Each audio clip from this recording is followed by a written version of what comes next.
तो बहुत बहुत स्वागत है जोरदार तरीके से और लगातार कुछ सक्सेस कारवां और एक्सपीरियंसेस मैं आपके सामने ला रहा हूं। और मैं हमेशा कहता हूं कि इन सब चीज़ों को करने का जो उद्देश्य है वो यही होता है कि अगर ये कर सकते हैं तो आप भी कर सकते हैं। आज विपिन की कहानी से आपको बहुत कुछ सीखने को मिलेगा कि लाइफ में डाइवर्जेंस भी आते हैं, डिस्ट्रैक्शंस भी आते हैं, बट उसके बावजूद अपने सच, अपने बैकग्राउंड, हर चीज़ को अंडरस्टैंड करके कैसे अपनी सफलता को तय किया जा सकता है, उसकी एक बड़ी ही इंस्पायरिंग स्टोरी आपको आज सुनने को मिलेगी। तो आज के सेशन को शुरू करने से पहले एक अच्छी बात ऐड करना चाहूँगा बेटा कि इन सारे इंटरव्यूज़ का मैं ऑनेस्टली एडमिट करता हूँ, कोई पर्पज़ नहीं होता है कि हमें सिलेक्शन दिखाना है, वो अपार है और जो बच्चे मेहनत किए वो सब सेलेक्ट हो गए हैं। मेरा केवल उद्देश्य ये होता है कि आप इनसे एक सीख लें, एक प्रेरणा लें और मोटिवेशन लें, जिससे आप भी मेहनत करके उस सफलता को तय कर सकें। और आज उसके लिए बड़ी ही बढ़िया कहानी है, तो बिल्कुल उसको अंत तक जरूर देखिएगा और ढेर सारा प्यार विपिन को दीजिएगा। तो सबसे पहले विपिन, बहुत बहुत स्वागत है आपका बच्चा। एंड लाइफ थोड़ी इंटरेस्टिंग आपकी रही है और पहले वहीं से शुरुआत करेंगे, फिर एयरफोर्स के रिजल्ट्स पे हम आएंगे। चलो पहले एयरफोर्स के रिजल्ट को ही बात कर लेते हैं। तो फाइनली कितना आपने एक्स में स्कोर किया है? सर मैंने एकदम 47.5। चलिए, मतलब ये परफेक्ट स्कोर है, क्योंकि डबल से भी, कट ऑफ के डबल से भी ज़्यादा का स्कोर है, इसलिए श्योर शॉट है। और आप बहुत कॉन्फिडेंट भी हैं, जो मैं फील कर पा रहा हूँ। तो इस बार मतलब फोड़ना है। हाँ, और इससे पहले नेवी भी आपने क्रैक कर लिया, तो फैमिली ने पानी के डर से आपने उसको ज्वाइन करना डिसीजन कैंसिल किया। इंडियन एयरफोर्स से फैमिली को कोई एतराज़ नहीं है? नहीं सर, इंडियन एयरफोर्स तो जाना है सर। चलिए, बहुत बढ़िया। तो बिल्कुल आप श्योर शॉट जाएंगे। तो विपिन की कहानी की कुछ इस तरह शुरुआत होती है। विपिन ने 10+2 अपना क्लियर कर लिया 2022 में, और इंटरमीडिएट क्लियर करने के बाद आप डिफेंस एग्जाम में नहीं इन्वॉल्व हुए, सीधा यूट्यूब में गए। मैंने यूट्यूब चैनल अपना स्टार्ट कर दिया सर। हमको यूट्यूब पे करियर हमें लग रहा था कि हमारा बन जाएगा जी। तो मैंने वहाँ 12th कंप्लीट करने के बाद अपना जस्ट यूट्यूब। तो ये खुद से सोचा कि किसी से प्रेरणा मिली, कैसे ये शुरुआत हुई? सर आपका चैनल देखा ना कि काफ़ी ग्रो पे था, तो मैंने सोचा कि मैं भी एक चैनल बनाऊंगा जिसपे इन्फॉर्मेशन दूंगा, वीडियोज़ बनाऊंगा। तो मैंने 6-7 महीने कंटिन्यू उस पर काम किया। तो कैसा एक्सपीरियंस रहा उस दौरान आपका? सर काफ़ी सारी इन्फॉर्मेशन को जोड़ना पड़ा, पढ़ना पड़ा, तो पता चला कि नहीं, काफ़ी नॉलेज इससे मिला मुझे। और वो नॉलेज हमको लगता है कि मेरी लाइफ में बहुत ज़्यादा यूज़फुल होगा सर वो। क्योंकि मैंने उस पर टाइम, जिस पीछे मैंने टाइम दिया उस पर मैंने पूरी फोकस के साथ टाइम दिया है सर। ठीक है। तो इसी बीच फिर कब ये मन में आया कि नहीं, ये करियर ठीक नहीं है, मुझे कुछ करना चाहिए जिसके लिए मैं बना हूँ? कब ये एहसास आया और क्यों आया? सर मैंने जब एयरफोर्स का फर्स्ट इंटेक जो पहला दिया था, उसके पहले मैंने यूट्यूब जब अपनी जर्नी स्टार्ट की थी, तो हमको लगा कि ऐसा है कि सबसे पहले हमें अपना बैकग्राउंड संभालना पड़ेगा। क्योंकि अगर मैं अपने बैकग्राउंड नहीं संभालूंगा तो यूट्यूब कैरियर इस समय क्या है कि कंपटीशन थोड़ा सा हाई है। अगर कंपटीशन में मुझे बीट करना है तो मुझे क्वालिटी देना पड़ेगा इंप्रूव करने के साथ। तो क्वालिटी के लिए हमें कैमरा की ज़रूरत थी, बैकग्राउंड की ज़रूरत थी, बहुत सारी चीज़ें लगती हैं। CPU उपयोग जो कि बहुत कॉस्टली थे, 1.5-2 लाख के प्लस थे। तो मैंने कहा नहीं, पहले मैं एक जॉब अपना लूँगा, पहले अपनी सर्विस दूंगा, जिसके लिए मैं तैयारी किया था 12th के बाद। तो मैंने उसको फिर कंटिन्यू किया, नहीं कि पहले मुझे अपना एक बेसिक बना लेना है, उसके बाद फिर मैं सेकंड फिर उतरूंगा। तो फाइनली क्विट कब किया आपने यूट्यूब को? मैंने क्विट सर नवंबर से पहले कर लिया। अच्छा, नवंबर 2022 नवंबर से पहले ही आपने क्विट कर दिया। तो 2023 में पहला एग्जाम आपने फेस किया नेवी का? हाँ सर, नहीं एयरफोर्स का। अच्छा, उससे पहले एयरफोर्स आपने फेस किया। ठीक है, जनवरी वाला आपने दिया जी। तो वो मेरा क्रैक नहीं हो पाया था। कितने मार्क्स से रह गए थे सर? मेरा 0.5 मेरे फिजिक्स की वजह से रह गए थे। अच्छा, इस बार भी फिजिक्स की वजह से बहुत लोग रह गए हैं। 0.5 मेरा उसमें रह गया था, तो मैंने सोचा कि नहीं, फिर मुझे जस्ट उसके बाद मेरा 7 फरवरी को नेवी था, तो मैंने उसको क्लियर किया नेवी। फिर नेवी के बाद मैंने सोचा नहीं, फिर जब मेरा नेवी हो गया तो मैं एयरफोर्स को भी दे सकता हूँ। नेवी में क्या था सर कि मेरे फैमिली को थोड़ा डर लगता था कि पानी से तो जाना 6 महीने, गांव में एक थोड़ा प्रचलन है कि कहते हैं कि 6 महीने पानी में रहोगे। तो हमने कहा वो मर्चेंट नेवी समझते हैं, नेवी सोचते, तो मैं इंडियन नेवी रॉयल है। तो फिर मैंने कहा नहीं, फिर जब हम उसको क्लियर किए हैं तो इसको भी क्लियर कर ही लेंगे जी। बिल्कुल। तो मैंने इसको एग्जाम दिया, तो अभी 47.5। बहुत बढ़िया। और आप जितने कॉन्फिडेंट हैं, जितना आपको एक्सपीरियंस है, मुझे लगता है कि सब कुछ बेहतर होगा।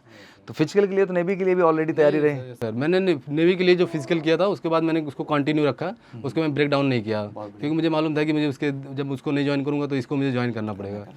और एक बड़ी अच्छी चीज़ ये है कि विपिन, अभी जितने भी बच्चे इस बैचेज में जा रहे हैं, अभी इस चीज़ को पब्लिक डोमेन में इंडियन एयरफोर्स ने नहीं हाईलाइट किया है, बट टेक्निकलिटी में आपको बता रहा हूँ कि हर बच्चा परमानेंट कैटेगरी में जाएगा। तो एक बड़ा बोनस है इस चीज़ को लेकर के। मैं तो अपना खुद एक योगदान दूंगा, जो मेरे पीछे आएंगे उनको तो मैं परमानेंट खुद करूंगा, क्योंकि मैं उसमें परमानेंट होना नहीं चाहता हूँ कि मुझे अपने कैरियर इसमें ले जाना है। तो मेरा एक जो मेरे साथी जो जाएंगे उनको सपोर्ट जरूर करोगे। चलिए, बहुत अच्छी बात है। अपना आप करियर के बाद अभी आपने करियर बहुत कुछ सोच रखा है। चलिए, उसके लिए भी आप बैकिंग बना रहे हैं, और मुझे लगता है इंडियन एयरफोर्स का टैग लगेगा उसके बाद जब आप कोई चीज़ करेंगे तो बहुत ही इंस्पायरिंग होगी समाज के लिए। मुझे लगता है जब आप कुछ अचीव करके विपिन समाज में देते हैं तो उसका बहुत ही पॉजिटिव इफेक्ट पड़ता है हमेशा। तो बेसिकली जो प्रक्रिया है, जैसा कि आप देख रहे हैं, लाइक फर्स्ट फेज में आपको फिजिकल से गुजरना है, सेकंड में GDSRT है, फिर मेडिकल है। कैसे देखते हैं तीनों जर्नी को ध्यान से आप? सर हमारे लिए तो अभी चैलेंजिंग ये है कि फिजिकल को सबसे पहले मुझे प्रायोरिटी दूंगा, क्योंकि मैं कंटिन्यू रखूंगा। इसके बाद फिर मैं GD के लिए यहाँ तो आ ही चुका हूँ सर। तो आज 2 बजे से क्लास थी, तो अभी मैंने इसके अभी यहाँ स्किप किया। तो जो अब इसके बाद होने के बाद मैं क्लास लेने जाऊँगा सर। उसके बाद GDSRT के बाद सर मेडिकल के लिए मेरा नेवी में हुआ है, तो हमको नहीं लगता कि थोड़ा बहुत कहीं प्रॉब्लम हो सकता है। फिर भी मैं उस पर थोड़ा ध्यान अपना रखूंगा, फिटनेस पे। और आपने एक बार मेडिकल से हेल्थ केयर सेंटर मेडिकल भी कर लिया, तो मेडिकल कभी कोई पॉइंट नहीं नहीं सर, मैं NDA का जब सर यहाँ पे एडमिशन कोचिंग किया था तभी उसी आपने- में टाइम आपने मैंने कर लिया था, medical तो मेरे कर कोई प्रॉब्लम नहीं हुई थी। एग्जैक्टली चलिए, फिर तो फिट ही है, कोई दिक्कत ही नहीं है। तो तीनों स्टेप पे क्लैरिटी है।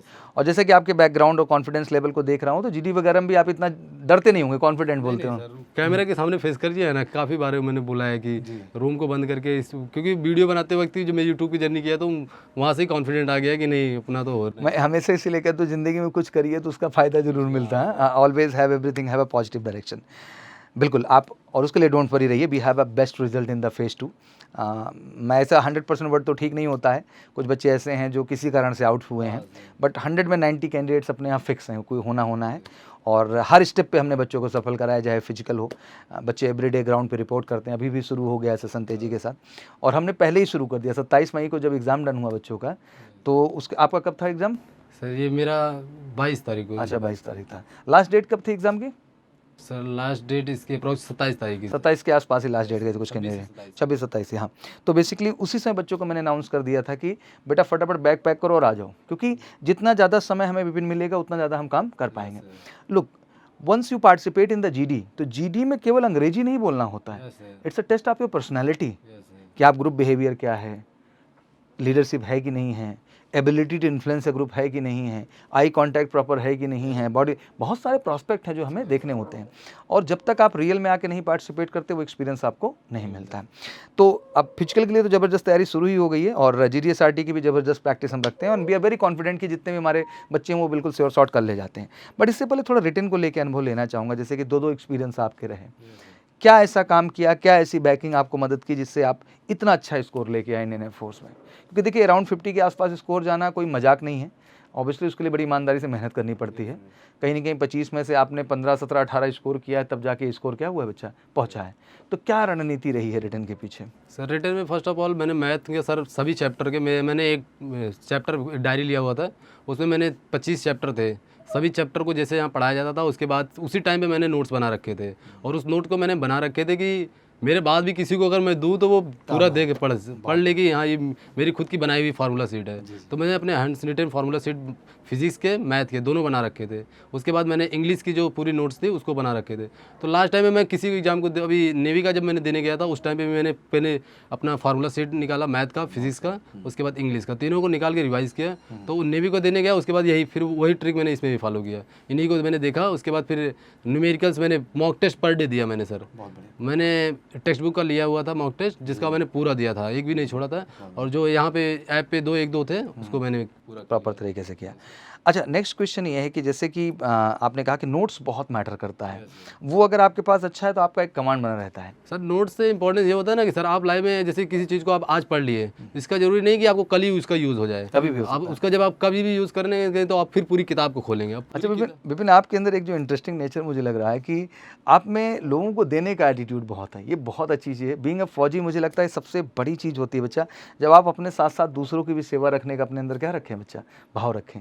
तो कभी ये इच्छा नहीं हुई, जैसे आप जैसे स्टफ तो मैं कमीशन के लिए एक्सपेक्ट करता हूँ कि आप कमीशन जा सकते हैं, तो कभी ये नहीं सोचा कि कमीशन जाऊँ सर? नहीं सर, मैंने इंडिया को इंडिया जब मैंने दिया था तो उस टाइम पे क्यूट किया कि 4 साल की ट्रेनिंग, उसके बाद ड्यूरेशन मुझे काफ़ी एक्सटेंड करना पड़ेगा। वहाँ पे हो सकता है कि कोई जो ज़्यादा डेडिकेटेड होगा एनडीए आर्मी के लिए तो उसके लिए ज़्यादा सूटेबल है। अच्छा, आगे चल के एफकैट की एंट्री मिल गई, सीडीएस एंट्री मिल गई, तो क्या इसको ट्राई करेंगे आप? नहीं सर, मुझे इसके बाद अभी मैंने बताया ना सर कि मैंने जो यूट्यूब की दुनिया है उसके बाद में फिर अपना इस कुछ नया करना चाहते हैं। चलिए बहुत बढ़िया, और मुझे लगता है कि एक एक्सपीरियंस लेके आएंगे विपिन तो आपके लिए बहुत बेहतर होगा। तो बेसिकली जो ओवरऑल डिस्कशन था वो यही था कि विपिन जैसे जो बच्चे हैं, देखो लाइफ में कितना सॉर्टेड हैं ये, डाइवर्जन किसी में हो सकता है, डिस्ट्रैक्शन किसी में हो सकता है, लेकिन एक टाइम के बाद खुद को बैक करना, अपनी पारिवारिक स्थिति को समझना, अपने बैकग्राउंड को समझना, यही मैच्योरिटी है। और इतनी छोटी सी उम्र में ये मैच्योरिटी है तो फिर तो सक्सेस कोई रोक ही नहीं सकता यार। ऐसे ही सिंसियर और सेंसिबल बच्चों को तो एयरफोर्स की ज़रूरत है।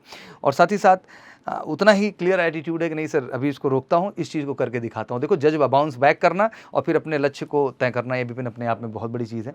और माँ बाप के कितने अच्छे संस्कार होंगे मैं समझ सकता हूँ, वो मैच्योरिटी, वो सिंसियरिटी, वो अंडरस्टैंडिंग है। पिताजी क्या करते हैं by profession? Sir Uttar Pradesh परिवहन विभाग में। अच्छा, उत्तर प्रदेश परिवहन विभाग में। चलिए बहुत बढ़िया। तो परिवार को बता दिए कि अब एयरफोर्स में लग गए हम, यस सर। अब फोकस्ड हैं। हाँ, तो चलिए हमारा आपका इंटरव्यू का कारवा अब चलता रहेगा हर स्टेप के सिलेक्शंस के बाद, और फिर फाइनली ट्रेनिंग के बाद जब लौटेंगे तब मुलाकात होगी। हाँ, तो चलिए बहुत अच्छा लगा विपिन आपसे मिल करके। ऐसे ही कुछ इंस्पायरिंग और प्रेरणादायक कहानियाँ हम आपके सामने ले आएंगे और ये बस एहसास कराएंगे कि ये सच्चे, अच्छे और बड़े ईमानदार बच्चे हैं और आप भी बड़े सच्चे, अच्छे, ईमानदार हैं। तो जैसे इन्होंने खुद पे भरोसा करके मेहनत किया है और अगले फेज के लिए मेहनत कर रहे हैं, ऐसे आप भी खुद पे भरोसा करिए बेटा। दूसरों के भ्रम में मत रहिए, आपकी सफलता आपके दम पे है। हाँ, ये सच है, लोगों का गाइडेंस, सपोर्ट मिलता है, आई एग्रीड, बट अल्टीमेट किसी भी सक्सेस को तो आप ही तय करते हैं। कल को रेस दौड़ना है, आपको ही दौड़ना है। जीडी में बोलना है, आपको ही बोलना है। दूसरा कोई गाइड कर सकता है, सपोर्ट कर सकता है, बट अल्टीमेट परफॉर्म किसको करना है बच्चा? आपको करना है। तो इस बात का ख्याल रखिए और बिल्कुल नई ऊर्जा के साथ मेहनत करिए। और नेक्स्ट फॉर्म के भी वीडियो को मैंने रिलीज़ कर दिया है और डेट भी बता दी एग्जैक्टली किस डेट पे आपका फॉर्म आ रहा है, कब एग्ज़ाम आपका शेड्यूल हो रहा है। तो रिटन में जो बच्चे सफल नहीं हुए, इस बार रिटन की तैयारी में लगी ईमानदारी से बेटा। और जो बच्चे फेज़ 2 के लिए तैयार हैं, स्वागत है आप सबका एमकेसी में। थोड़ा ज़्यादा समय हमें दीजिए, क्योंकि बच्चों का भी एक माइंड सेट है 10 दिन 5 दिन, भाई जादू की गुट्टी थोड़ी ना है। हमें जितना ज़्यादा समय मिल जाएगा इधर तो उतना मेहनत करके इनको हम बेहतर बना देंगे बढ़िया ढंग से। तो चलिए बहुत बहुत जो है धन्यवाद Vipin, and it's a very nice discussion with you बच्चा। और ऐसे ही प्रेरणादायक बने रहिएगा ज़िंदगी में और अच्छा लगेगा कि आप आर्म फोर्सेस का हिस्सा बनने के बाद देश के लिए कुछ और डिफरेंट प्लेटफॉर्म पे भी करना चाहेंगे। It's a great thing. शायद जैसे आप जैसा मैं भी एक टाइम पे जीवन में सोचता था ओवरऑल, और लाइफ उसी दिशा में चलती चली गई है। तो अच्छा लगता है कि कुछ अपने माध्यम से हम लोग सेवा कर पाते हैं किसी तरह से। तो बिल्कुल ढेर सारी दुआ आशीर्वाद दीजिए विपिन को और भगवान से मनाइए कि बहुत आगे जाएँ और हमारे समाज और देश के लिए और आपके लिए, जैसे इनका जोश है कि सर हम सबको गाइड करेंगे और बेहतर बनाएंगे और परमानेंट करेंगे। तो मेरे लिए इससे बड़ी खुशी और कुछ नहीं है, क्योंकि एक ज़माने में मुझे याद है कि डिफेंस अवेयरनेस को चीज़ें लेकर नहीं होती थी। I was the first person who started the journey to aware about the defence. तो अच्छा लगता है कि आज बहुत छोटे छोटे बच्चों को देखता हूँ जब वो सब शुरुआत करते हैं, तो मुझे भी इससे खुशी मिलती है और लगता है कि एटलीस्ट अब रक्षा क्षेत्र के विषय में इस देश में बात हो रही है। तो thank you so much, wish you all good luck. जय हिंद, जय भारत।